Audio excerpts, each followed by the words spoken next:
கர்த்தருடைய பரிசுத்த நாமத்திற்கு மகிமை உண்டாவதாக. இந்த காலவேளையிலே ஆண்டவராகிய இயேசு கிறிஸ்துவின் இணையற்ற நாமத்தினாலே எங்கள் வாழ்த்துக்களை தெரிவித்துக் கொள்கிறோம். இந்த நாளிலே கூட லூக்கா சுவிசேஷம் 11ஆம் அதிகாரம் 21ஆம் வசனத்தில் 22ஆம் வசனத்தை வாசிக்கும் போது, ஆயுதம் தரித்த பலவான் தன் அரண்மனையை காக்கிற போது அவனுடைய பொருள் பத்திரப்பட்டிருக்கும். அவனிலும் அதிக பலவான் வந்து அவனை மேற்கொள்வானே ஆகில் அவன் நம்பி இருந்த சகல ஆயுத வர்க்கத்தையும் பறித்து கொண்டு அவனுடைய கொள்ளை பொருளை பங்கிடுவான். இந்த காலை வேளையிலே கூட ஆண்டவர் விசேஷித்த விதத்திலே சொல்கிறார், நாம் ஆயுதம் தரித்தவர்களாய் காணப்பட வேண்டும்.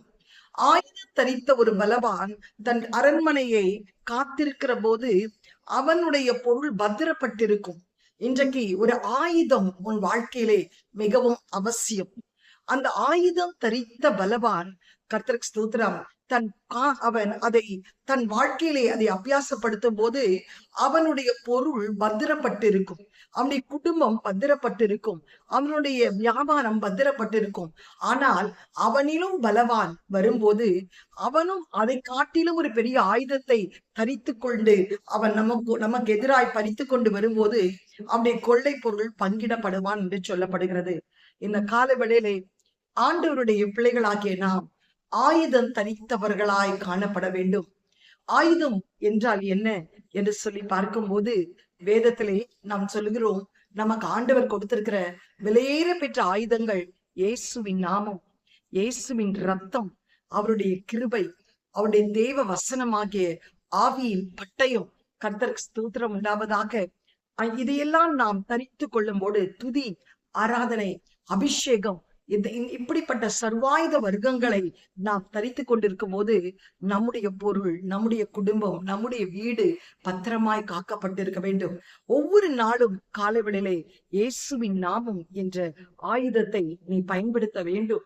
இயேசுவின் நாமம் தான் பலத்த துருகம், நீதிமான் அதிலே சுகமாய் வாசம் பண்ணுவான். இயேசுவின் ரத்தத்தை உன் வீட்டு நிலக்கால் மேற்சட்டத்திலே துளிக்க வேண்டும். ஆவியின் பட்டயமாகிய தேவ வசனத்தை ஒவ்வொரு நாளும் தியானிக்க வேண்டும். நல்ல அதிகாலையிலே துதியாராதனை என்ற ஆயுதத்தை நீ உன் வாழ்க்கையில அபியாசப்படுத்த வேண்டும். அபிஷேகத்திலே நிரம்பி நீ செபிக்க வேண்டும். இப்படிப்பட்ட ஆயுதங்களை நீ தரித்தவனாய் காணப்படும் போது உன்னுடைய குடும்பம் பாதுகாக்கப்படும், உன்னுடைய பொருள் பாதுகாக்கப்படும். இதைதான் 1 கொரிந்தியர் 10:4 சொல்கிறோம், எங்களுடைய போராயுதங்கள் மாம்சத்துக்கு ஏற்றவர்களாய் இராமல் அரண்களை நிர்மூலமாக்குறதற்கு தேவ பலனாய் இருக்கிறது. இந்த ஆயுதங்கள் இந்த இயேசுவின் நாமம், இயேசுவின் ரத்தம், தேவனுடைய கிருபை, துதி, தேவனுடைய பட்டயமாகிய ஆவியின் வசனம், அபிஷேகம் நம்முடைய வாழ்க்கையிலே அரண்களை நிர்மூலமாக்கக்கூடிய தேவ பலனாய் இருக்கிறது. 1 கொரிந்தியர் 10:3 சொல்லுகிறது, நாங்கள் மாம்சத்தில் நடக்கிறவர்களாய் இராமல் மாம்சத்தின்படி போர் செய்கிறவர்கள் அல்ல. எங்களுடைய வாழ்க்கையிலே ஆவிக்கேற்ற ஆயுதங்களை நாங்கள் தரித்து கொண்டிருக்கிறோம். அது எப்படிப்பட்ட ஆயுதங்கள் என்று சொல்லி அப்போஸ்தலனாகிய பவுல் எபேசு சபைக்கு எழுதும் போது அவர் சொல்கிறார், கடைசியாக என் சகோதரரே, கர்த்தரிலும் அவருடைய சத்துவத்திலும் வல்லமையிலும் பலப்படுங்கள். நீங்கள் பிசாசின் தந்திரத்தோடு எதிர்த்து நிற்க திராணி உள்ளவர்கள் ஆகும்படிக்கு அவருடைய சத்துவத்தின் வல்லமையிலே பலப்படுங்கள். நீங்கள் பிசாசின் தந்திரங்களோடு எதிர்த்து நிற்க திராணி உள்ளவர்கள் ஆகும்படி தேவனுடைய சர்வாயுத வர்க்கத்தை தரித்துக் கொள்ளுங்கள். ஏனெனில் உங்களுடைய யுத்தம் மாம்சத்தோடும் ரத்தத்தோடும் அல்ல. இன்னைக்கு உன்னுடைய யுத்தம் நீ காண்கிற உன்னுடைய குடும்பத்தாரோடு இல்ல, உன் பிள்ளைகளோடு அல்ல, உன் கணவனோடு அல்ல, உன் மாமியார் மாமனாரோடு அல்ல, உன் கூட பிறந்த சகோதரர்களோடு அல்ல. உன்னுடைய யுத்தம் யாருடையதா இருக்கிறது தெரியுமா? இப்பிரபஞ்சத்தின் அந்தகார லோகாதிபதிகளோடும் வானமண்டங்களில் கிரியை செய்கிற பொல்லாத ஆவிகளோடும் சேனைகளோடும் நமக்கு போராட்டம் உண்டு.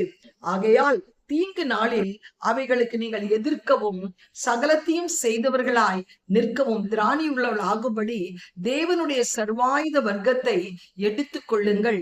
சத்தியம் நமக்கு இதெல்லாம் தான் ஆயுதம்.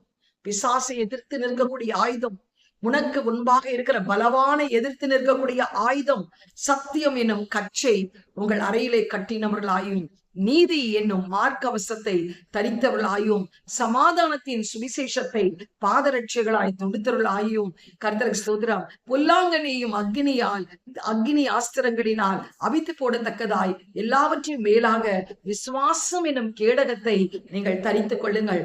ரட்சண்யம் என்னும் தலை சீராவையும் தேவவசனம் ஆகிய ஆவியின் பட்டயத்தையும் எடுத்துக்கொண்டு எந்த சமயத்திலும் சகலவிதமான வேண்டுதலோடும் விண்ணப்பத்தோடும் ஆவியினாலே ஜெபம் பண்ணி அதன் பொருட்டு மிகுந்த மன உறுதியோடும் சகல பரிசுத்தவான்களுக்காக பண்ணும் வேண்டுதல்கள் விழித்துக் கொண்டிருங்கள்.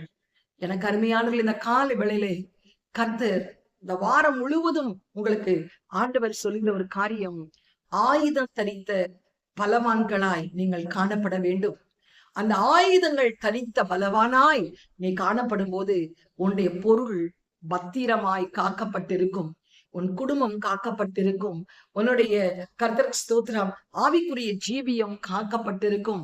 எப்படிப்பட்ட பிசாசு தந்திரங்களோடு உனக்கு விரோதமாய் யுத்தம் பண்ண எண்ணினாலும் அது இந்த ஆயுதங்கள் உன்னை காக்கும். அது என்ன ஆயுதங்கள்? திரும்ப ஒரு விஷயம் நான் சொல்லுகிறேன். ஒவ்வொரு நாளும் இயேசுவின் நாமத்தை நீங்கள் உச்சரிக்க வேண்டும். இயேசுவின் இரத்தத்தை உங்கள் மேற்சட்டத்திலும் வீட்டு நிலக்காலை தெரிக்கப்பட வேண்டும். ஆவியின் வசனமாக்கிய தேவனுடைய பட்டயத்தை எடுத்துக்கொள்ள வேண்டும். தேவனுடைய சர்வாய வர்த்தமாக்கிய அபிஷேகத்தினால் நீங்கள் நிரம்பி ஜெபிக்க வேண்டும். இப்படி நீங்கள் செய்யும் போது, இந்த ஆயுதங்களை நீங்கள் உங்கள் வாழ்க்கையில அபியாசப்படுத்தும் போது, எப்படிப்பட்ட பலவான் உங்களுக்கு விரோதமாய் எழும்பி வந்தாலும் உன்னுடைய பொருள் பத்திரமாய் காக்கப்படும், உன் குடும்பம் காக்கப்படும், உன் பிள்ளைகள் காக்கப்படுவார்கள். இந்த வாரம் முழுவதும் நாம் பெண்கள் எப்படி சில ஆயுதங்களை பயன்படுத்தி தங்கள் வாழ்க்கையிலே ஜெயத்தை, தங்கள் வாழ்க்கையிலே மாத்திரமல்ல, தங்கள் குடும்பத்திற்கு மாத்திரமல்ல, சமுதாயத்திற்கே ஒரு ஜெயத்தை தந்தார்கள் என்று சொல்லி நாம் தொடர்ந்து தியானிக்க கர்த்தர் கிருபை பாராட்டுவாராக. கண்களை மூடி ஜெபம் செய்வோம். கர்த்தருக்கு ஸ்தோத்திரம் உண்டாவதாக. ஆண்டவரே, நாங்கள் ஆயுதம் தரித்த பலவானாய் காணப்படும் போது எங்கள் பொருட்கள் பத்திரமாய் காக்கப்படும் என்று சொன்னிடியாப்பா. எங்களை காட்டிலும் ஒரு பலவான் எங்களுக்கு எதிர்த்து நிற்கும் போது, எங்களுடைய ஆயுதம் ஆண்டவரே அப்பா பலனுள்ளதாய் இருக்கும் போது அவனை நாங்கள் எளிதிலே மேற்கொள்ள எங்களுக்கு உதவி செய்யும். எங்களுடைய ஆயுதங்கள் மாம்சத்துக்கு ஏற்றவளாய் இராமல் ஆண்டவரை அரண்களை நிர்மூலமாக்கக்கூடிய தேவனுடைய பலனாய் இருக்கிறதற்காக ஸ்தோத்திரம். இந்த காலை வேளையிலே எங்களுக்கு கொடுத்த விலையேற பெற்ற பரலோக ஆயுதங்கள் ஆண்டவரே, இயேசுவின் நாமம், இயேசுவின் ரத்தம், பரிசுத்தாவின் அபிஷேகம், தேவ வசனம், ஆண்டவரே உடைய கிருபை, துதி, இதை கொண்டு நாங்கள் அப்பா எங்களை காத்துக்கொள்ள எங்களுக்கு உதவி செய்யும்படி ஜெபிக்கிறோம். தேவ கிருபை எங்களை ஆளுகை செய்யட்டும். இயேசுவின் நாம் ஜெபிக்கிறோம் நல்ல பிதாவே, ஆமென். Hallelujah. God bless you. Have a blessed day. Amen.